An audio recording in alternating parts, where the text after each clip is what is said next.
to the late game, the Sven gets kited. I think it's that mid game where he's got like his blink BKB data list, like he hits that timing and he's pretty good for a while, but if it keeps like dragging 50, 60, 70 minutes, then he struggles. Yeah, so I would agree that there's more pressure on Secret to do things early, but I don't think it's not cut and dry. Like if they miss their window, they're just screwed or something. Early battle coming up between Mind Control and Pile I Die with the TPs up top, and Mind Control will be denied getting his ward down.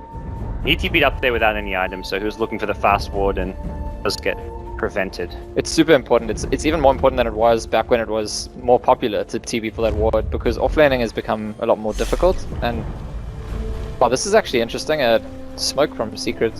They're looking to raid the enemy jungle here, and if we get down a early ward or first blood, and Kuro, it's helped out by nice ice shots from Jerex, possibly saving his life there, although he does have 305 movement speed, so I don't think Sven would have been able to catch up to him for the Storm Bolt. 30 seconds to battle. Better safe than sorry. And even though it doesn't matter, it's just, there we go. We see straight away Jerex's ice shards. I mean, this guy, you gave him his task. He's gonna have, like, I don't think we should be surprised this game when he has a good ice shards. We should be surprised when he has a bad one. Yeah, that's generally the case with this guy. Well, Secret going to secure top ring. They went for the early rotation. They don't get any wards down, and immediately Liquid put down the ward themselves to make sure they can secure that level 1 bounty rune or Death Prophet, which Fata will grab. You see Misery's just starting in the jungle, I think. Or looks like maybe he's considering going to the lane, because when you're against Oracle, often Darks is just like, the game I watched earlier where LGD were against EG, that was actually the situation, and RTK just went straight to the jungle. He made some stacks, started farming. I think something that Jerex does really well is he sometimes recognizes situations where if he starts in the safe lane and kind of tri-lanes the Tusk to find an early kill, he will do so, and that's, I guess, something Misery's respecting. That Tusk is down there, level 1 without Surge, you're done for. Yeah, exactly. I mean, even if you have Surge, Oracle can control you, so it's just that hero that sets up the actual kill. Puppy. Some neutraling. Here we go. This is a nice little thing Mirana can do now.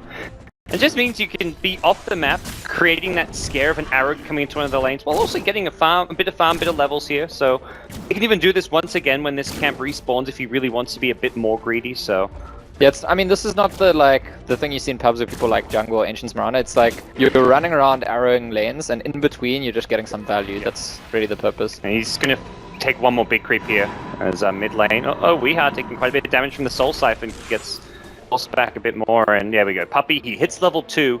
Like being level 2 1 minute in, now he can actually go to this off lane and use the leap as an escape spell since Darkseer is not sitting in this lane. So this just gives him that little bit of extra safe and secure experience. So in some ways this is kind of, at least for now, like an off-lane core Mirana, although I don't imagine it will stay that way. He hit the small creep. It's alright, he's got his clarity still going. He's getting max value out of that. Yeah, if you think about like the psychology of a roaming Mirana, it makes so much sense to buff it the way that they did. Because before, if Mirana's off the map, you know she's trying to arrow you, and now like she might just be arrowing a creep.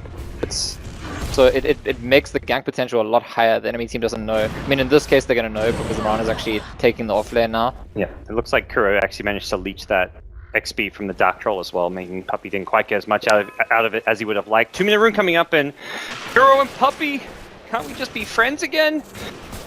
Not happening. They bumped the rune, and we're gonna see who takes it. Kuroki was right. He gets the rune. Puppy runs right into the Roshan pit and will make his way back the lane. Mid lane. So was this? Oh, Lone Druid's actually being gone on, and there's a DD on the top. Yeah, the Soul Siphon will slow him down, and Weeha should be done for. One more right click. Yep, Death Prophet's actually not needing the right click, getting it with the Soul Siphon. That's Spirit Siphon. I mean, again, I want to say that's Jerex, because that's something out of nothing. Like, I did not see that coming. Like, Weeha was standing far back with his hero. He had his Spirit Bear farming. And he knows, like, typically he gets gone on there, he's going to be fine, but it's just the fact that that DD rune just gives him that little bit of extra, like 100 damage from the 2 right clicks, and suddenly he's found the kill. And I think this is part of why they actually picked the Lone Druid. They picked it right at the start of the second phase. It was like, it's meant to be a hero that doesn't do that badly against the Death Prophet, because your hero can stand back, your bear can be up close, but if he's going to get early deaths, then that's a pretty big problem. I think it's something you can't expect him to be able to survive the mid lane against a roaming Tusk. I think that's perhaps something Secret we're maybe trying to like adjust and play around, but so far Puppy, very kind of passive with his play on the Mirana. Not to say he's at fault here, but more just kind of commenting that he's not looking to apply pressure and help out that mid lane with the way he's been playing. Yeah, it's... I mean, yeah, that's... If the mid lane's fine, then it makes sense that he's just getting that free value.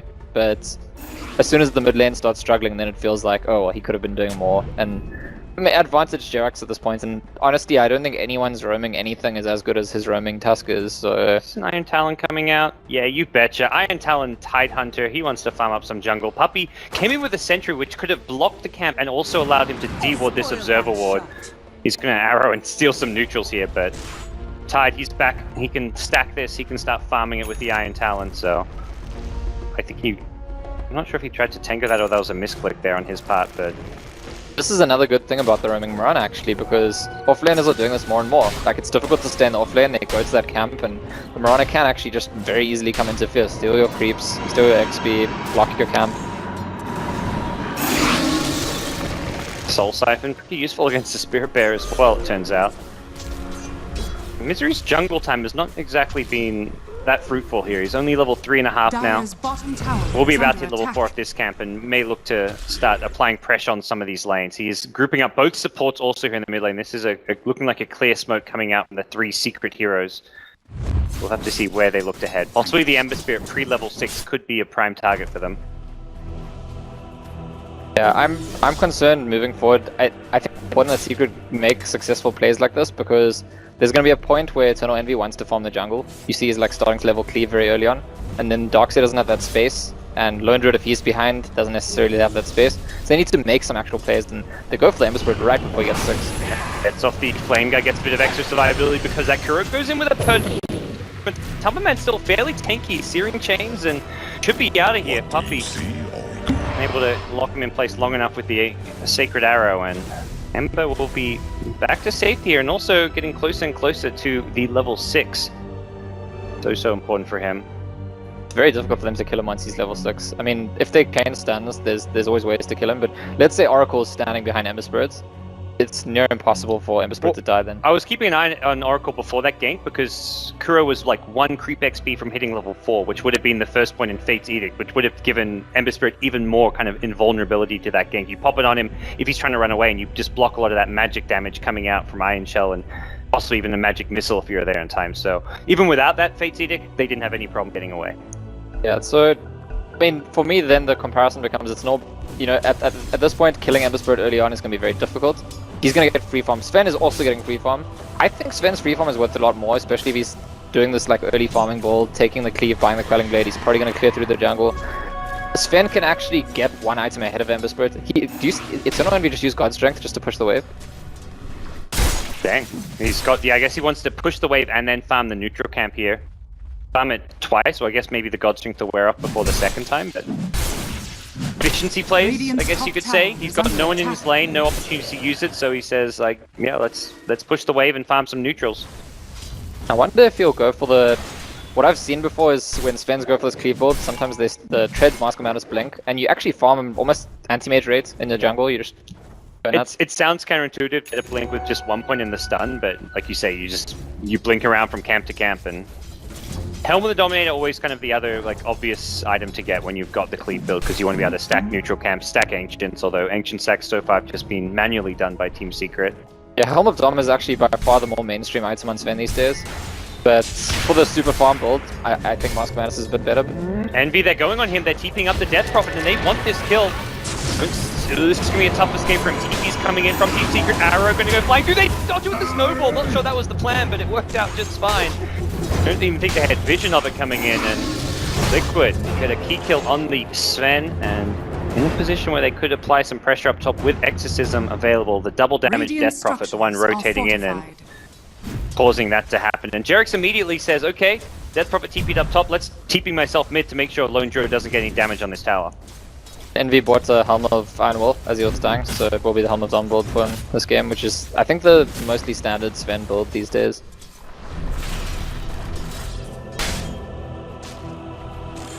It's 1 kill into the Sven, and Ember Spirit meanwhile going untouched at bottom, has maxed out the Flame Guard now.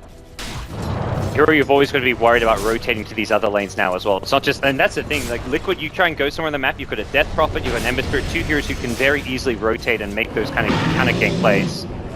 And look at Envy, ulting into the jungle again, just like... on the Sven. Oh yeah. Wow, yeah. I mean, to be honest, it just makes perfect sense. Like, now that I see it, I'm like, why does why do Svens not all just do this? Spam their ulti It's the and same thing when it was like Arteezy and Envy used to, like when we see Fatu now, where you spam the Razor ultimate on the jungle. It's like, of course, like this is an ultimate that increases your farm rate. You're also not, you're using it maybe like once in the first 15 to 20 minutes of the game for a fight typically, so why not just spam it and power jungle? Yeah, makes good sense. So Envy, as we know, not going to make any, like, he's going to make the efficient plays in terms of getting his farm up. It's very different to, like, you compared to, like, players who's played a lot of Sven lately, Havas. He would not do this at all. He'd be saving it, looking for towers and kills off of it. Never be thinking about, like, what's going to get me the most efficient, like, jungle farming patterns and, like, the best possible GPM, for example. Well, Jerax is going to go wandering through the enemy jungle, wants to find out what's going on there. Yeah. They have a ward down here already, so they can spot out the Sven when he's kind of making those jungle plays, at least, and get an idea of like, okay, God Strength is on cooldown, let's try and get maybe more aggressive. Do you think Puppy's impact has been good enough? I mean, he's interfered a lot, but he's interfered, but I feel it hasn't really been that much of an impact all in all. I have not so far been sold on the Mirana and the way it's been played. He didn't actually throw any arrows mid at the Death Prophet, and that was kind of key thing you mentioned, like a Death Prophet, you can put some pressure on, this hero will not catch up very well at all.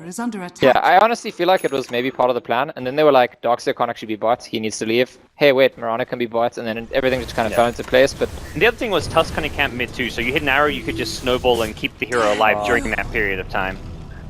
That's the end of that one. Speaking of Puppy's early game impact, he's going to give Timberman a little bit of farm. It's not too big a deal, that kill by itself, but it's mid lane where Fata's now getting a bit more aggressive. Doesn't have to worry about an arrow for the time being, and as far as TP rotations go, Sven could TP him, but you don't have like a guarantee of a stun off of this, although he's actually just showing up to the mid lane and looking to keep this one pushed out with Exorcism soon to be wearing off. I wonder if there's going to be a... Pilot are maxing Wave of Terror first, they've got Thunder, they've got the Sven. So I feel like it's a matter of time before... I think they're pinging to smoke, to rush. The classic, yeah. This is such a classic Secret or Envy play, I guess. He used it with the old Cloud9 and something him and Pi know all too well. They look to farm up this stack here first, but right now we'll have a Radiant Observer planted down here, giving vision of this stack, so something that Team Liquid could try and contest. They saw the smoke. I think they saw the smoke. I think Kuro just pinged that he saw like part of the smoke animation. Derex is still standing very close by. Here comes Envy looking to go in, Matumpa Man. Oh, he dodges the stun. Snowball forward. Can they still get the kill? The Ice Shot comes out as well. Matumpa Man going aggressive, gets to the 2-hero chains, but he's going to leave Tusk to die. They did not have the numbers they'd like, and Sven popping the ultimate. Not a hero that Ember particularly wants to fight with his low armor right now. You know what? It's still better for Liquid than if Rush had gone down, for Tusk to die. Yeah, but it's the Ancients farm as well, and Envy will farm this and then immediately can get back to stacking it some more. Stay can farm it, he's being caught out, and Flame Guard will finish off the kill. The vision to Matumpa Man, and there's nothing to get rid of this Flame Guard right now. They need some magic damage coming in. He's just going to fight the bear. There comes the Slide of the Fist. Matumpa Man gets the Searing Chains up onto. He's almost killed off the bear. He will do so, and they take out Lone Druid. He's looking for more. He wants Misery. Oracle will get a double kill. The spam on the Purifying Flames, just doing serious work as Secret lose 4 heroes here, and that one Observer Ward scouting out the Ancients, giving them the vision they needed, leading to a number of kills to go Liquid's way, and suddenly Secret very much on the back foot here in the early game. It's really interesting because I would have thought that maybe Secret would have been onto them. They see the Tusk just camping outside the rush pit, like, oh, they must have seen us, so they've got that ward. But obviously that's not what they thought. Secret probably thought, okay, he's just waiting there, because if they had expected the ward, that never would have happened. As a result, it's Team Secret who... We talked about how Liquid don't have to get as much done in the early game. It's Secret, and when Secret get fall behind like this, I feel that puts even more pressure onto them. Yeah, the comeback potential of like the Lone Druid Sven, there just won't be enough farm and room on the map for them if Liquid can get aggressive. I feel like these are 2 heroes who, not necessarily that they need to have a great start or anything, but you just don't want both of these heroes to be in farm mode. You want one of them to try and be creating space for the other. And I mean, we can come back to Mirana, which like the early game is supposed to be like you hit some arrows, you make some space. She's gonna have ulti soon, so maybe Puppy's ulti can set something up. But the Mirana, as the game becomes more and more like 5v5, is a lot less useful. And you're going up against like a tired Ravage, then even the fact that you have a Darkseer is not really gonna help you come back into the game by winning a team fight. Yeah, honestly, I think Liquid are in a really strong position right now. And yeah, I mean Puppy's like ratio of arrow shot at creeps to arrow shot at heroes is currently not looking too good. I think there's been the one arrow bottom lane which he shot at a hero. Yeah, maybe like one other. He's farmed a lot more creeps with arrows than he has tried to hit heroes. Not that you're going to always be landing them, but at some point you've got to have a like clear purpose for this Mirana pick. Well, there's the Mirana ulti that should save Kyla die, but and I'm going to kill him this one. Sven going to go in, throws the sun, does not have the Godstring, but now the arrow will get dodged by the Yule Scepter. Oh no, Barta may still get out of this one, but here comes the Godstring. There's going to be a false promise as well. Barta can just turn and fight. Has he got the heals to survive this one? It looks like yes, he's healing. Here comes Tide Ravage onto everyone's secret. They lose one, they're going to lose two. Weeha goes down as well. Puppy looking for the TP out. He'll survive, but they lose. Well, the more important heroes. All three cores go down. Just the two supports dying. Pilot Eye saying, "I'm sorry guys, I failed you. I didn't swap save anyone." That was actually so well played by Liquid, especially Matumbaman, I want to say, who like jumps in and waits and waits and waits, and then he chains. Like the timing of everything was so perfect to like buy time for Oracle to get there to save DP. Then Tide gets there, casts the Ravage. And Liquid are just completely outplaying Secret right now. I mean, some of the things like the defensive, you're barely dodging the arrow. It's just like a very small, like that's like a timing thing, which was almost like somewhat luck. But yeah. Even so, it's like time and time again, Liquid just making so much out of this. This is really cool. Tide can farm Ancients and this neutral camp. He's like actually made a pathway through. I have not seen this one before. I'm not sure if other players have been doing this on the Radiant Tide Hunter, but a little pathway that goes through these two camps. Extra value out of the Iron Talon. Yeah, Iron Talon Tide, definitely a thing, I guess. He's now farmed up a mech, it looks like, the old Tide Hunter. I mean, look, I guess no matter where the game goes, there's always going to be a chance that Sven's going to use God Strength, plus like damage from Venge Aura. Darkseid's going to vacuum everyone, and then we've seen those clips of like one-shot clear vault, but for me it's becoming more and more like that's the game plan, because Mirana's losing a purpose. Even the Lone Druid is, to me, like, he's got a Midas, he's like sitting around farming, not really any game impact right now. And even if he goes, the Radiance would come up at such a late time, it doesn't feel like it's going to have a big game impact, and if anything, like the Bear will just be an easy unit for the Death Prophet to Spirit Siphon in these fights. So, smoke coming out from Secret. Is this a Roche attempt or something else? It looks like they're headed in there. They've got God Strength and Envy. Going to pop it and start fighting. He throws the Wave of Terror, which actually goes over the Observer Ward. Yeah. They could have spotted that Wave of Terror, and I think it looks like here they come. Tide Hunter, no Ravage. Has got Mech here. They're going to pop the Invis. Tide actually walks past. They don't know, it seems. Well, they might have not been looking at the ward. Yeah, no, absolutely. You have to have your camera over the ward when they throw that Wave of Terror, but it was just amazing that Tide walked past and Secret remained cool. Oh, Sleight of Fist scouts it out. Radiant, Radiant gets nothing. They got a tower. Yeah, they got a tower, and they're just a little bit too late with that Sleight of Fist scout. Tower is under attack. That's, I want to say it's still like, it's an oversight by Paladar when they're rushing. You're supposed to wave like in the other direction so that if the ward's there, it doesn't spot them. And if they were looking at that ward, that was literally the same ward that gave Liquid a huge fight at the Ancients before, so yeah, I mean... Perhaps, because definitely Liquid, even without Ravage, I feel Tide can just walk in there, throw an Anchor Smash, he's got Mech. I think Liquid crushed that fight if they find them in there, and they had 4 heroes at least nearby pushing bottom lane. I mean, they got Mirana on the way out. Secret weren't ready to fight despite the fact they got Aegis, so I think that says quite a lot about the situation there. Secret get away with it a little bit lucky. But then again, Liquid have gotten a little bit lucky here and there as well, so I mean, fair is fair. And Bata is just chasing that wagon. Cardi, come back here, Cardi! Oh, it looks like he dropped the Dominator, so... Creep for you. Oh, he dominated a new creep actually in the mid lane, so we'll send over a range creep to start stacking those Ancients, but bottom lane where Liquid say, you have an Aegis, well we don't really care, we're going to try and push and fight into you until these TPs come in. Ben's TP has got the God Strength, mind control on the front lines, can throw a Ravage here if he'd like to, he gets hit by an arrow, is he going to be the target? Yes he is for now, pops the mech, will go to the Ravage, he'll throw it now, catches out 2, make it 3 with that one, and Sven just getting kind of guided in place, no longer has God Strength, he will be coming back up in just a second here. Death Prophet was already killed 1, that's in the top lane, Matumbaman, Fire Remnant out, the Bear getting low, gets taken up by the Anchor Smash, mind control, the new target, but got a Bear for this one. I don't think Liquid going to be too phased by that. The Searing Chain's out on Puppy, Matumbaman, he needs to decide if he wants to fight this one or not. Jarek still in the fray. Look at that, has an Ice Shard as well as a Walrus Punch soon, and with that Venge Magic Missile, he will go down. Off to the side is Kuro, unable to keep all his teammates alive. He's on the back foot here. This arrow will land. Gets one more nuke off onto Weeha. He's going down to the urn charges. He'll die. Oh, Kuro, what a way to go out. With a bang, he gets the kill. And meanwhile, Fata says, not only did I get a kill up here, you're also missing me get your tier 2 tower. Still a big win for Secret on is there. Best they could have got in the position they're in. He solo killed the Darkseer, which I guess using the Yules to cancel off the Surge, I imagine. And for Liquid, that overall seems like fight they're super happy about because they fight 4v4 into an Aegis, trade pretty evenly, kill off the Spirit Bear, and meanwhile Fata getting a tier 2 tower and a kill. Yeah, because of the trade top, I'd be happy with it, but I don't know. I feel like the fights at the bottom lane on its own, Kuro is sufficiently far ahead to not get that many deaths. Yeah. I think it was quite messy. Like, Tide had to use mech just to heal himself at the start, because he kind of got initiated on, and they didn't get to combo the mech with the False Promise, which is also obviously very useful. But yeah, the way it works out, Liquid are still fine. They're still very much in control of this game, and now they're stealing ancient stuff. Yeah, I think the ward just expired, but they saw the Sven try and start off on it. Envy is fighting the Timberman. And he knows he can't go for the TP until the Searing Chains is being used. Now the Searing Chains gets used, it may be too late. One more. Okay, he barely gets out of there. The Timberman just a tiny bit too early on the chains. He tried to wait as long as possible before he went for it, and Envy gets the TP out. Perhaps something that could have been stopped.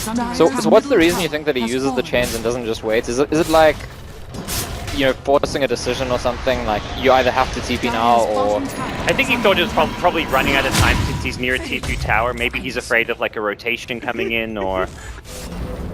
it's hard to say exactly. And very much he kind of calculated in his head and thought the damage was there to get the kill, but the Warcry with the bonus armor was what kind of meant his right clicks did nowhere near enough. And it's easy for us to say in hindsight, like, oh, it was really close, he should have waited a bit. Yeah. You don't, like, so he just didn't calculate for the Warcry, that's what it came down to. Yep, that makes sense to me. So what are the... Okay, Battle 3 comes out on Timberman, and the game continues to go Liquid's way very, very clearly. They've already got the Octarine core up on Death Prophet, so now the uptime for this Exorcism improves and improves, and they've taken every single out of tower, and we're pre-20 minutes into this game, so I don't imagine next Roshan will probably be going Liquid's way. They'll start hitting these item timings that can prepare them for a high ground siege, and Secret in a bit of a tough spot here. Yeah, I mean, it's even worse than the kind of gold... Whoa, there's... Oh, he didn't get the Searing Chains. He missed the combo, a rare miss from... They find Paladar, they found Paladar. Not going to go for a TP himself. He is invis here, I'm not sure they have that much protection. Suddenly, well, there's the sentries in the stash of the Tusk. He was holding a sentry. And a juke. TP now. Oh wow, he gets out. Alright, so... Yeah, what I wanted to say before is that things look really bad for Secret, and they're actually worse than they look. Because of, like, the way the drafts are. Secret, we said they're the team that wanted to actually have, you know, the early momentum, put the early pressure on the enemy team. And we've spoken about how the support Mirana has a lot less value at this point in the game. The Lone Druid has a lot less value than it's meant to have. Even the Sven is like, because it's not a head-on farm, it wants like a S and Y, BKB, various things. So Secret need some kind of miracle fights, and Liquid sense that, and they just go for the high ground. Well, they've got a Guardian Greaves tied on the front line, so really engaging into this is incredibly difficult. Mind control taking perhaps the damage that he bargained for here, and without an Aegis or anything on their side, they're just trying to get maximum value out of this excellent cooldown. They swap back in onto the Fata. Hold even further away. Can the False Promise come off? It does do so in time. Fata is now being healed back up. They're going to do some more damage if they want to kill off. He self-heals as the heal still continuing. I don't think Fata's going down. No way! He's full HP. That's historical for you, and Fata now on the back foot, or is he more heals coming his way, and there's nothing he can do. They've already used 2 buybacks here. So the clean from the Ember Spirit takes out 2 more, and that's 4 dead Drax exposed. They've bought enough time for the Exorcism to wear her off, but like you said, it is this game, it is GG Secret. I mean, 21 minutes. Secret went for like a really cheeky little play. I don't know if you saw it, it was the swap into arrow. So swap arrow. Like backviewed him further back. They tried to get him out of range for the False Promise, it looked like, so that someone could basically stop the False Promise, but I feel like better yet, they need someone to actually go in the Oracle while they swap him back. It's kind of telling of the situation. Secret were like, we need to do this like ingenious, super creative attempt